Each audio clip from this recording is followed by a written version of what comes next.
皆さんこんばんは、おゆきです。皆様ご無沙汰しております。1月動画1本ブログしか上げておらずですね、すみません。このスタイルで動画上げるのだいぶ久しぶりになっておりますけれども、皆様いかがお過ごしでしょうか。私はですね、体調の方がだいぶ良くなりましてですね、普通に生活楽に過ごしております。ありがとうございます。で、肌は相変わらず激弱で、敏感肌の状態が続いております。これはね、エピデオ治療とかしてるのでね、引き続きこれからもずっとそういう感じでね、やっていくんだろうなって思いながら進めております。で、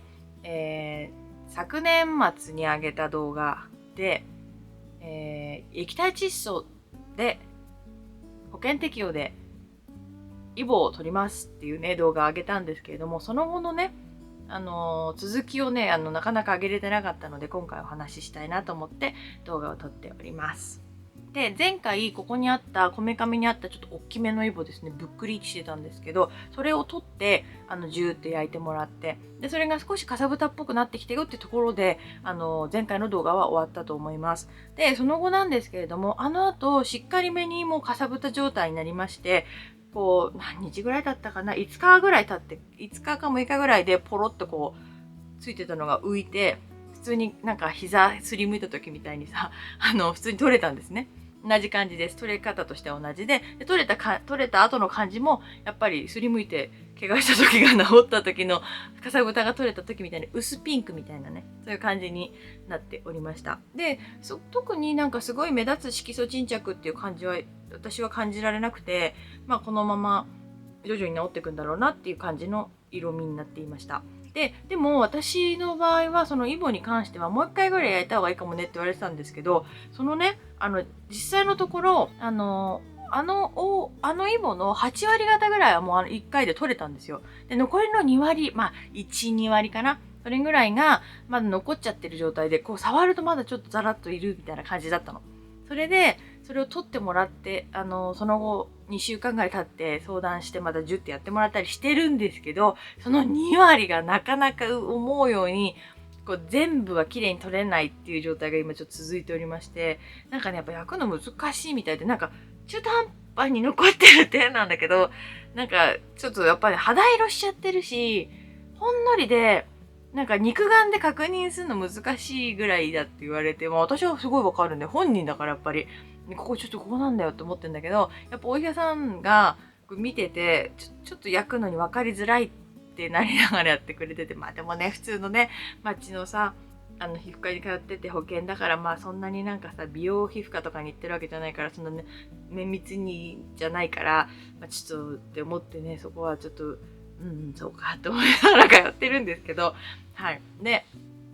その後も2週間単位ぐらいで、ちょっとずつ毎回通ってて、何回かもう3回ぐらい、その後3、4回 ?3 回かな通いました。で、その、通ってるっていうのは、何回もそこずっとやってんのって話じゃなくて、そこは何回もやってるんだけど、その他に、行くたんびに私、これはどうですかこれはどうですかみたいな感じで、これは何ですかこれはイボですかみたいな感じのがちょこちょこ出てくるんですよ。で、それを相談すると、これもイボですね。これもイボで焼きましょうかつって、目立つから焼いてもらってたの。で、未だにそういう感じで、2週間単位ぐらいで通ってるんですけれども、すごいことが発覚しまして、発覚っていうか、うすうす自分で分かってたけど、こめかみのイボ、無数にある問題が発覚しました。はい。私多分できやすいんだと思います、ここ。で、イボってウイルス性のものだったりするから、あると増えていっちゃうんですって。なんだけど、私の場合はかなり数が多くて、もうすごいちっちゃいのを入れるとね。だから、全部取るっていうのはちょっともう追いつかないみたいな感じで言われてしまって、へーと思ったんだけど、それだったらじゃあ目立つのだけでいいですってことで、今も目立てば焼くっていう感じの進行の進め方になっています。で、ちっちゃいイボって本当にすごいポツってやつは、これ毛穴詰まってるのか、イボなんだかみたいな感じのがいるんですよ。で、その場合は、気づくといなくなってるものもあるんですよ。で、小さいイボってなくなっちゃうのかなと思って、でそれお医者さんに一応聞いたら、小さいイボなくなっちゃう場合もあるらしいです。なんか取れちゃうみたいな。取れちゃうっていう言い方変なんだけど、なんか気づくといなくなってるパターン結構私多くて。だから成長したやつだけジュッて焼いてもらってるっていう感じに今はなっています。まあそういう感じで経過をね、お見せしながら、こう、その後どうなったのかをね、伝える動画っていう形で今日撮ってみたんですけれども、はい。このような感じで、経過進んで、今に至りますって感じで。で、色素沈着に関してはそんなにね、気になる感じではないです。で今もちょっと、この間焼いた後の、かさぶたがなっちゃってるから今ちょっと色あるんですけど、特にそんなになんか濃い色素沈着を起こしている様子っていうのは今のところ見られないので、私はそんなに気にならないタイプかなと思います。はい。で、これがそれこそ全部きれいにちっちゃいやつも撮りたいよとかだと、そういうのだと、ちょっと液体窒素の治療向かないかもしれない。私みたいにいっぱいある人はね、だと思うんですけど、本当に1個や2個とかで、焼きやすい点なんだけど、ジュってやりやすい大きさになってる場合は、お医者さんと相談してやるのは、全然このありな治療じゃないかななんて思います。はい。で、あと色素沈着するかどうかは、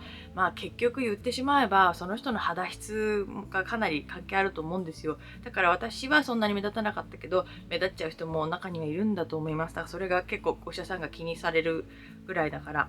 だから、一概に私が大丈夫だったからみんな大丈夫だよなんて言えないので、そこはちょっと慎重にね、考えて判断していただければと思います。はい。で、ちょっとビフォーアフターをね、前回のこの状態からこんなに綺麗になりました、キャーみたいな感じで映したかったんだけど、そんな感じにならなくなっちゃったので、ちょっと途中経過じゃないんだけど、経過と言いつつの、いやや結論みたいな感じで、今回の動画で、イボの治療に関しては、なん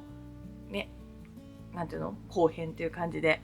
伝えられたらと思ってお送りしております。はい。ちょっとでも参考になったら嬉しいなと思います。で、結局痛みに関しては何回やっても、やっぱりなんかね、そんなに痛いってことはなくて、今まで一回も痛いって思ったことはなくて、ジューってやってる時に、冷たいものがそばにいるみたいな。なんて言うんだろう。ドライアイス的なものが顔のそばにいるんだなっていう感じはあるんだけど、だけど別になんか痛いっていうことは一切なくて、すごいひんやりしたものが顔のそばにそこにいるっていう感覚なぐらいです。そういうなんかさ、ふわーってさ、なんて言うんだろうな、冷凍庫開けた時の冷気が顔に当たるようなぐらいの感じがここにいるみたいな、そういう感覚ですね。痛みもそのさっきの色素沈着と一緒で人それぞれちょっと個人差あるのかもしれないんですが、でもお医者さんの話を聞いても、手とかさ、足とかさ、そういう体の部位をジューってやってもらうよりは顔の方が痛みあんまないっていうことなので、それはもう全体的に共通で言えることなんだろうなと思いますので、だから私もさ、足さ、前イボをジューってやってもらった時すっごい痛かったからね、ちょっとイボをなんていうのかな、ジューって焼くっていうことに対しては結構恐怖感があったんですけど、今回顔やってみて、こめかみやってみて、こめかみに関してはそんなに痛くないっていうのがよく分かったので、この辺に関してはね、痛くないよってお医者さんにも言われたので、実際本当にそうだったなって思っております。で、引き続きまだちょっとで気になるところは、皮膚科医定期的に通っているので、ちょっとずつやっていこうかなと思っております。という、そんなお話でございました。はい。っていうね、ご報告動画じゃないんだけど、そういう、一応経過報告動画でございました。はい。ということで、最後までご視聴いただきまして皆様ありがとうございます。今日も楽しんでいただけましたら、ぜひ高評価ボタンを押してくださると嬉しいです。よろしくお願いします。そして、チャンネル登録まだの方は、ぜひチャンネル登録もお待ちしております。よろしくお願いします。それではまた次回お会いしましょう。おゆきでした。それではまたねー。